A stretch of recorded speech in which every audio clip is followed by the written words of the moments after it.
जय हिंद दोस्तों, एक बार फिर से आप सभी का स्वागत है आपके अपने चैनल खाकी टाक में। बहुत ही बड़ा अपडेट है, बहुत बड़ी खुशखबरी है। लंबे समय से इंतजार हो रहा था इस भर्ती के लिए। उत्तर प्रदेश होमगार्ड भर्ती का रास्ता बिल्कुल साफ हो गया है। शासन ने पूरी गाइडलाइन इसके लिए जारी कर दी है। कैसे भर्ती होगी, क्या क्या डॉक्यूमेंट्स आपसे मांगे जाएंगे, क्या क्या प्रक्रिया होगी, सारी चीज़ें क्लियर हो गई हैं।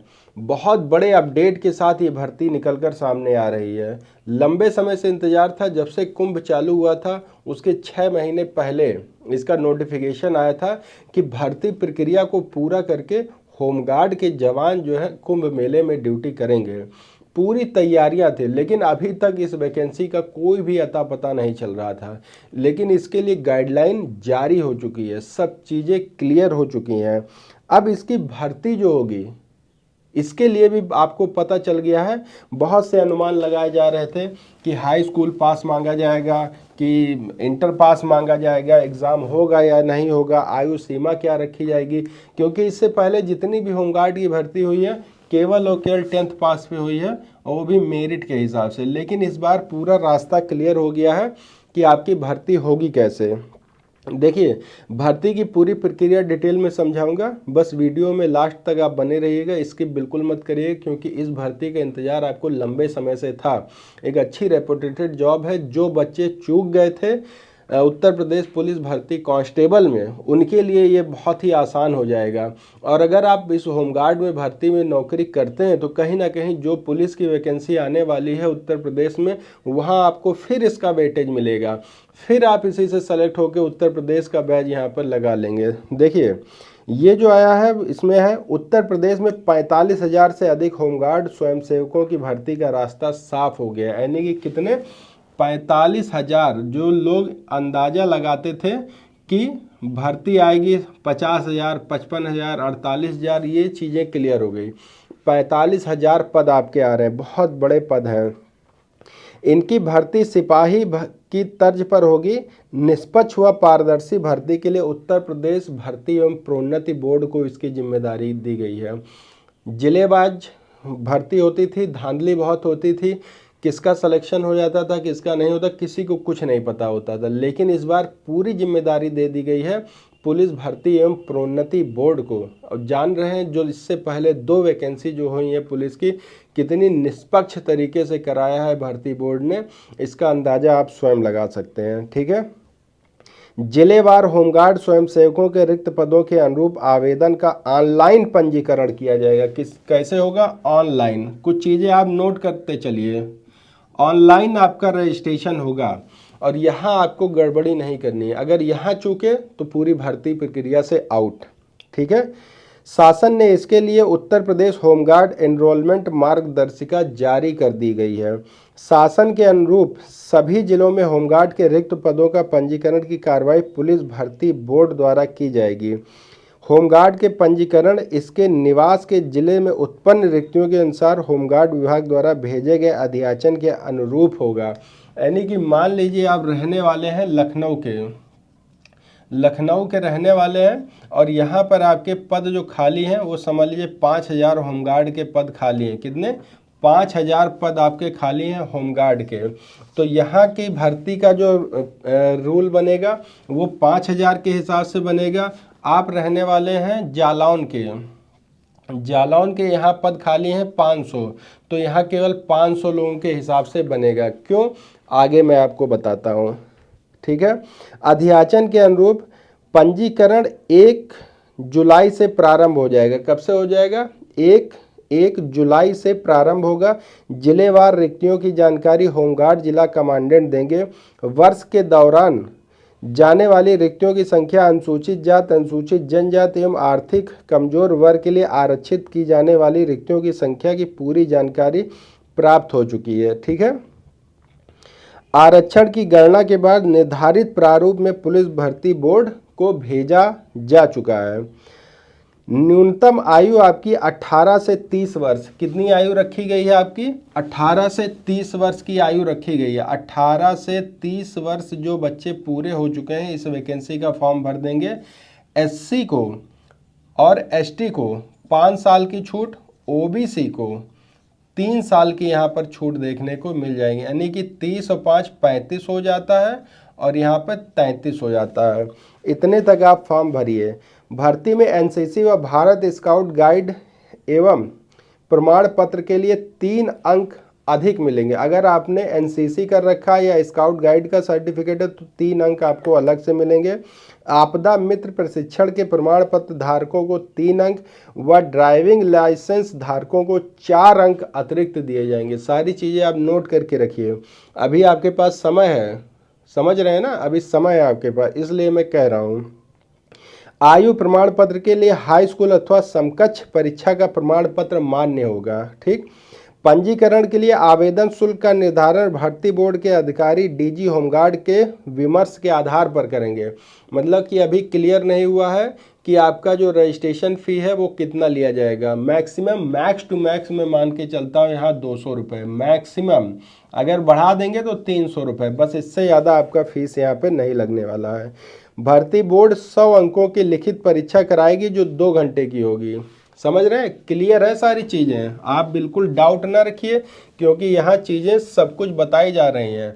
100 अंक की आपकी परीक्षा होगी और 2 घंटे आपको यहाँ पर समय दिया जाएगा। ठीक है। अभिलेख की जांच व शारीरिक मानक परीक्षा होगी। इसके लिए हर जिले में डीएम द्वारा नामित उप जिलाधिकारी की अध्यक्षता में एक बोर्ड गठित किया जाएगा, यानी कि हर जिले में होगी आपकी ये भर्ती, जिलेवार वैकेंसी निकाली जाएगी। अभी इसके बाद और एक आपको इम्पोर्टेंट पॉइंट बताऊंगा कि ये जिले वाइज क्यों होगी। ठीक है। इसमें सीओ सीडीओ एवं अन्य नामित एक राजपत्रित अधिकारी उपस्थित होंगे। अंत में अभ्यर्थियों की दौड़ होगी। पुरुषों को 4.8 किलोमीटर, यानी कि 4.8 किलोमीटर की दौड़ आपको करनी है, कितने, 28 मिनट में। वहीं महिलाओं को 2.4 किलोमीटर की रनिंग करनी है, कितने में, 16 मिनट में। ये सारी चीज़ें आपकी यहाँ क्लियर कर दी, कोई इसमें छुपाव नहीं है, कोई इसमें बदलाव नहीं है। पंजीकरण के लिए कोई प्रतीक्षा सूची तैयार नहीं की जाएगी, यानी कि फाइनल सिलेक्शन आपका होगा, कोई भी वेटिंग लिस्ट आपकी जारी नहीं होगी। अब जो मोस्ट इम्पॉर्टेंट बात है वो आप समझ लीजिए इसमें क्या है। ठीक है। देखिए मैं यहाँ से आपको बताऊँ, उत्तर प्रदेश भर्ती रिक्त होमगार्ड, इसके लिए अध्याचन भेजा गया बाद में। देखिए इसमें जो बताया गया है मेन बात जो है वो है आपकी भर्ती जो होगी, मेरिट जो आपकी आएगी वो जिले वाइज आएगी। कैसे आएगी, डिस्ट्रिक्ट वाइज, डिस्ट्रिक्ट वाइज आपकी मेरिट बनेगी। यहाँ पर आप, जैसा कि मैंने अभी आपसे बताया कि लखनऊ में 5000 पद खाली हैं तो 5000 के हिसाब से आपकी मेरिट बनेगी। अगर जालौन में 500 पद खाली हैं, किसी ज़िले में 200 पद खाली हैं तो वहाँ पर 200 के हिसाब से पूरी प्रक्रिया पुलिस भर्ती एवं प्रोन्नति बोर्ड कराएगा, लेकिन जो आपकी मेरिट बनेगी वो जिले वाइज। सबसे मोस्ट इम्पॉर्टेंट बात यहाँ पर है वो आपको ध्यान रखना है कि मेरिट जो आपकी बनेगी वो बनेगी जिले वाइज, स्टेट वाइज आपकी मेरिट नहीं बनेगी। तो आपको अपने ज़िले में फाइट करना है। ठीक। महिलाओं के लिए क्या है विशेष, ये सुन लीजिए, महिलाएं भी हमारी हैं तो महिलाओं को भी होगी भर्ती। हर जिले में रिक्त पदों का भेजा जाएगा प्रस्ताव। जिले द्वारा रिक्त पदों की भर्ती के लिए प्रस्ताव में पुरुष और महिला रिक्तियों की संख्या अलग अलग होगी। कितना होगा, अलग अलग। इस बार जो परीक्षा होगी मैंने आपसे बताया कि मेरिट जो बनेगी वो जिले वाइज बनेगी और महिला और पुरुष की मेरिट दोनों अलग अलग जाएगी। ठीक। ये हो गई होमगार्ड की बात।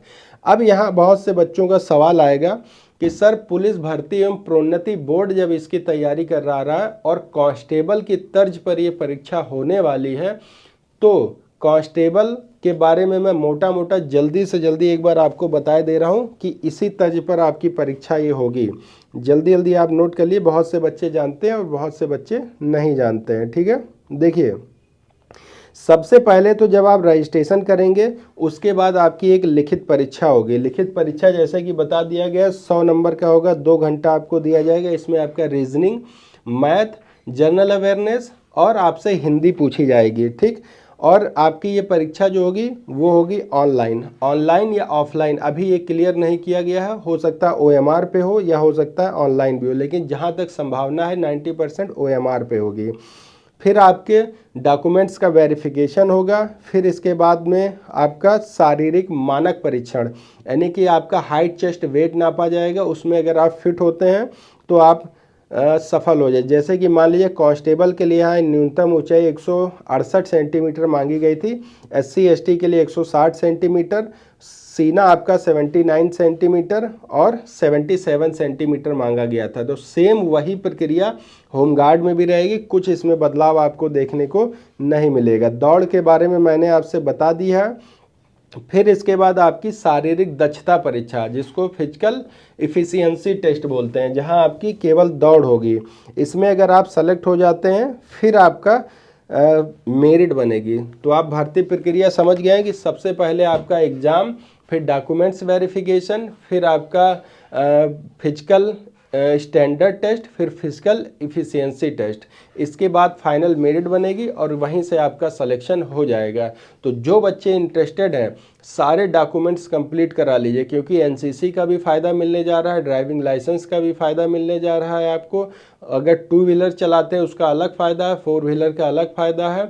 और आपको जो आपका स्काउट गाइड का अगर सर्टिफिकेट है तो उसका भी फ़ायदा मिलेगा। बहुत सारी चीज़ें नोटिफिकेशन में खुल के सामने आएंगी कि कहाँ कहाँ आपको फ़ायदा मिलेगा। सारी चीज़ें अपनी कंप्लीट करा लीजिए, क्लियर करा लीजिए और डॉक्यूमेंट्स अपने तैयार रखिए, क्योंकि भर्ती प्रक्रिया आपको निष्पक्ष तरीके से देखने को मिलेगी। अगर कोई कहता है कि पैसा लेके करा दूंगा, कुछ ऐसा वैसा, हमारी यहाँ जान पहचान, वहाँ कुछ भी नहीं होगा। निष्पक्ष तरीके से आपकी ये भर्ती होगी, 100% आप लिख के ले लीजिए, ठीक है।